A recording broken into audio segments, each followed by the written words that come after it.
From an undisclosed valley, somewhere in the medium desert, in the broadly American Southwest. Good evening, good morning, good whatever the hour happens to be, to every one of you out there, wherever your clock thinks it is.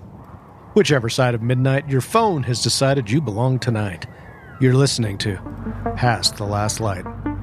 I'm your host, Hollis Crane. Sit tight. The hour is long, and we have a great deal of ground to cover. Tonight, we're going to talk about a smell. Not a metaphorical smell, not a whiff of corruption, not the stink of something nobody wants to acknowledge in the polite parts of town. Although, sure, we could talk about those things too, and we have, and we will. No. Tonight, a literal smell in a literal valley in the Allegheny foothills, arriving every evening at exactly the same time.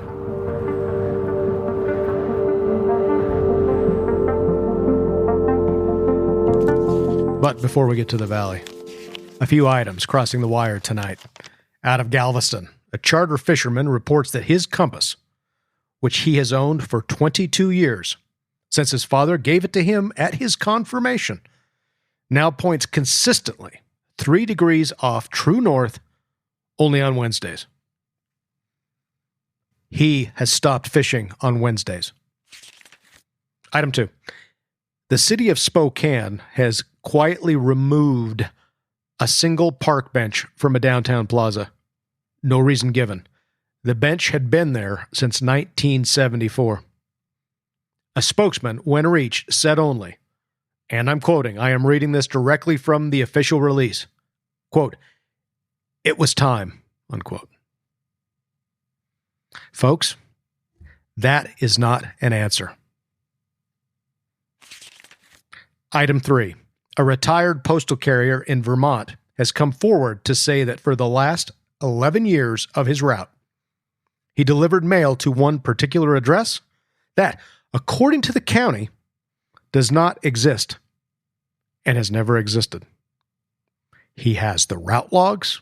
He has the signatures. The house, he says, was blue. We're looking into it.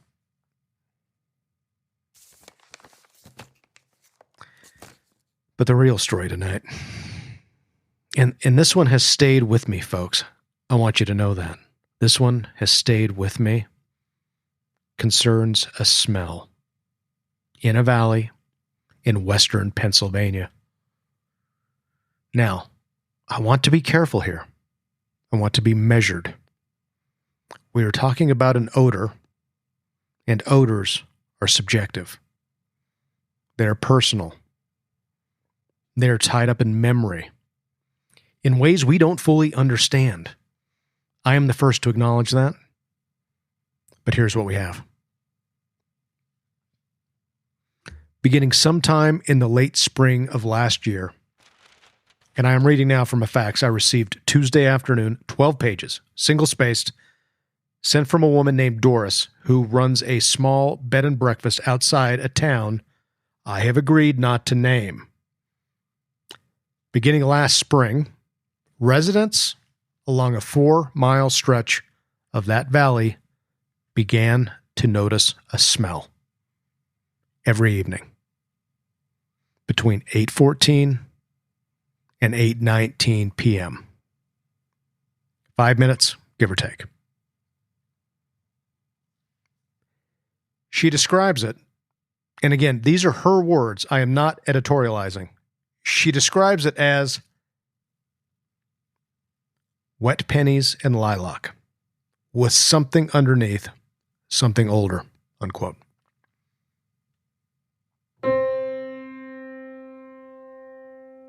Wet pennies and lilacs, folks.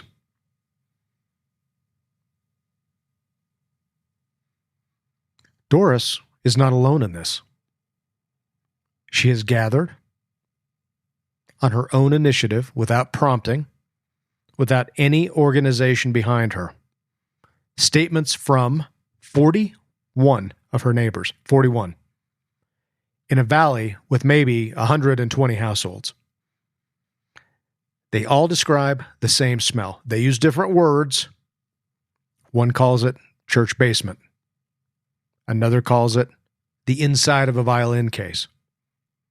A third simply writes, and this is the whole entry, 2 words in pencil, my grandmother's hands. But when Doris reads the statements aloud at her kitchen table, and she does, she told me, she reads them aloud. All 41, every Sunday evening. She says, they're all describing the same thing. I consulted on this matter Dr. Myra Vance, atmospheric acoustics, formerly Penn State.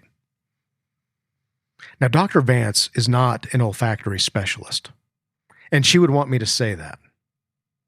But she has done some work on what she calls valley phenomena. The way certain geographies trap and release things on a schedule, inversions, pockets, pressure wells. The science is real. She told me, and I want to read this back exactly as she said it, because I think it is the most important sentence anyone has said to me about this case.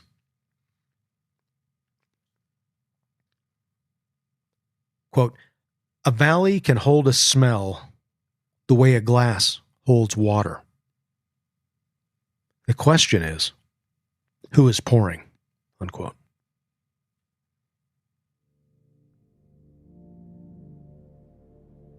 The question is, who is pouring?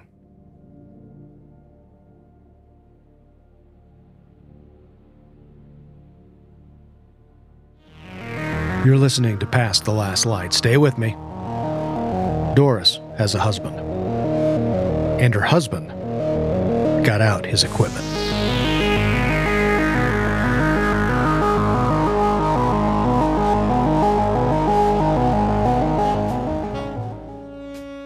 Before we go any further tonight, I want to take a moment, just a moment, to talk to you about the people who make this program possible.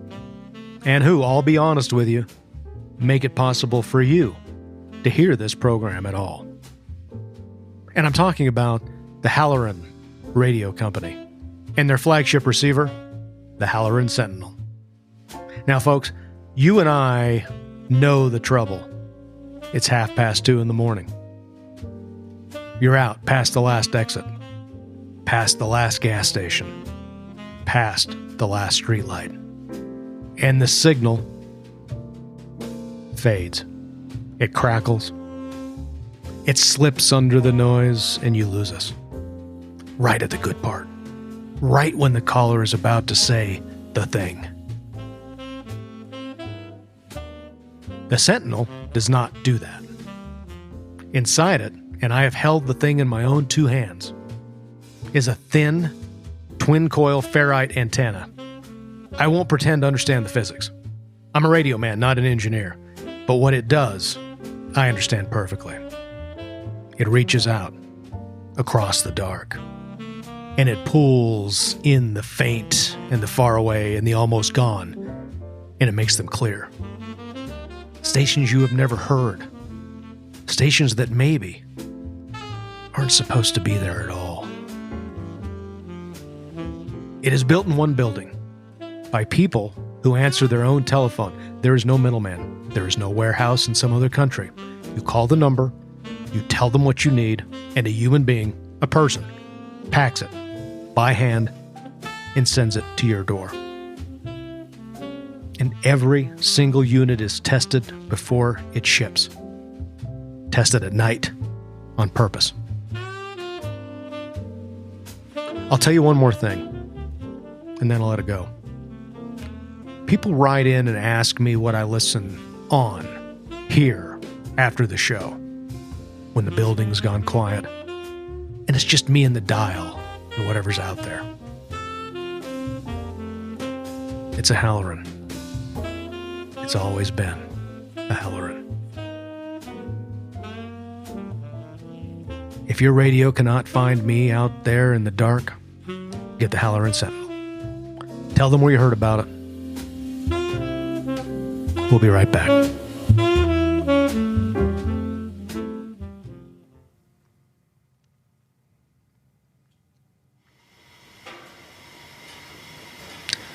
Doris has a husband. His name is Earl.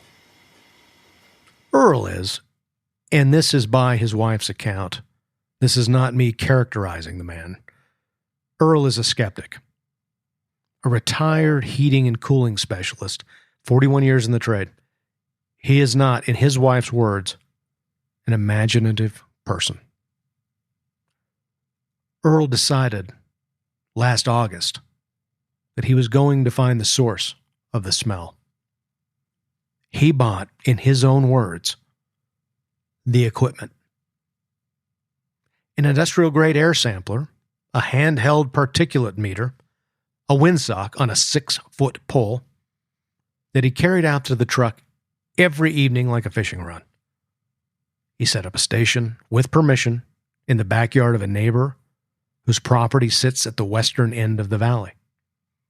And then he drove the 4 miles east to west every evening for 31 consecutive nights. Between 8 and 8:30 p.m., taking readings every 200 yards. 31 nights, same 5-minute window, same smell. And folks, the readings were identical at every point along the 4 miles. Identical. There was no gradient. There was no source point. The smell did not get stronger near anything or weaker away from anything. The particulate meter, which is calibrated to detect minute variations down to a few parts per million, showed the same reading at every 200-yard interval. Top of the ridge, bottom of the creek, in front of the gas station, behind the elementary school. Same reading, same intensity, same time. It simply arrived everywhere in the valley at the same intensity, at the same time. Earl, who I am told had never written a letter in his life, not in 41 years of marriage, not to his sons, not to his sister in Idaho. Earl sat down on the 32nd night and wrote one to his wife while she was in the next room. Doris included it in the facts. I'm going to read it to you. It is one sentence. I don't think it's coming from somewhere. I think it's just coming.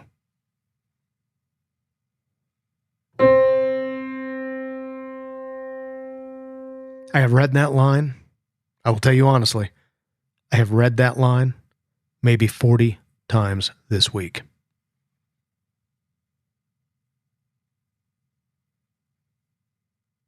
Doris did something else. And I want to take credit. I don't want to take credit for it. I want her to take credit because I would not have thought of it. On the evening of September the 9th at 8:11 p.m., 3 minutes before the smell would arrive, Doris set up a cassette recorder on her back porch. A standard cassette recorder. No microphone modification. Nothing fancy. She let it run for 15 minutes. She did not expect to capture the smell. You can't capture a smell on tape. We all know that. But she sent me the recording anyway. She said, and I'm quoting, "Listen to the dog."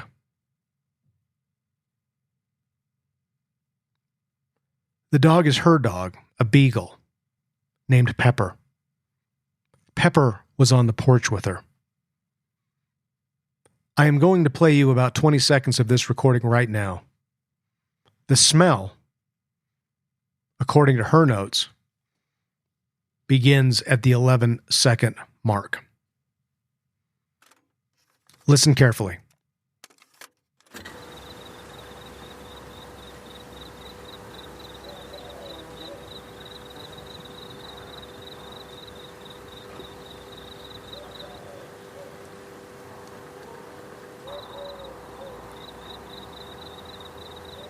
Crickets. The crickets stop, and then they start again, together. All of them. Like someone lifted a needle off a record and set it back down. I don't know what to make of that. I want to be honest with you about that. I don't know what to make of it.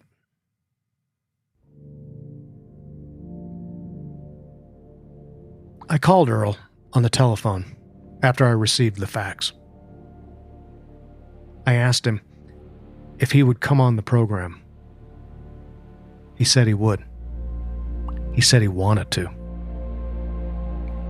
He said he had one more reading he wanted to share with the listeners. And then he asked me, and I'm not going to forget this, he asked me, Mr. Crane, is this the kind of program where you make people feel foolish?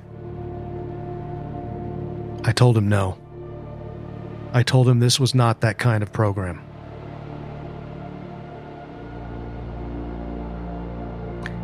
Now I've been thinking, since I got off the phone with Earl, about the smells I have ever encountered in my life.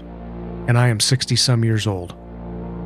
I have encountered a lot of them that I could not place, that arrived at no particular time, that left for no particular reason, that brought back, suddenly, the kitchen of a house I lived in when I was 9, or my mother's perfume, or the inside of my grandfather's barn, which has not stood for 40 years.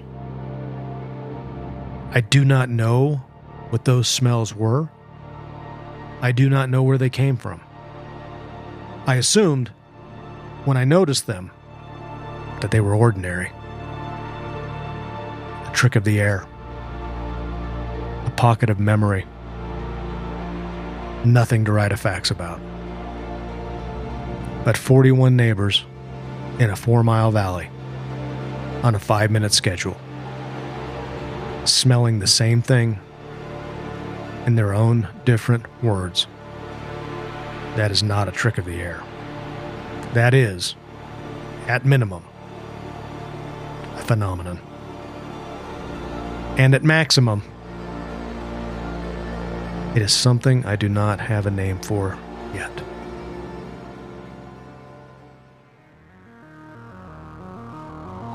I'm going to leave you tonight with one thought, and it isn't mine.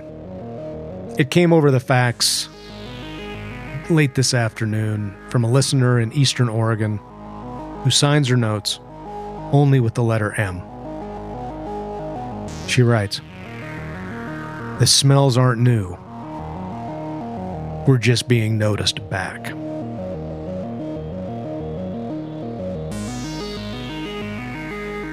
If you live in a valley, anywhere in this country, and there is a smell in the evening, between supper and dark, that you cannot place, I want you to write to me. Not an email, not a text, a letter, on paper. Postmark it from wherever you are.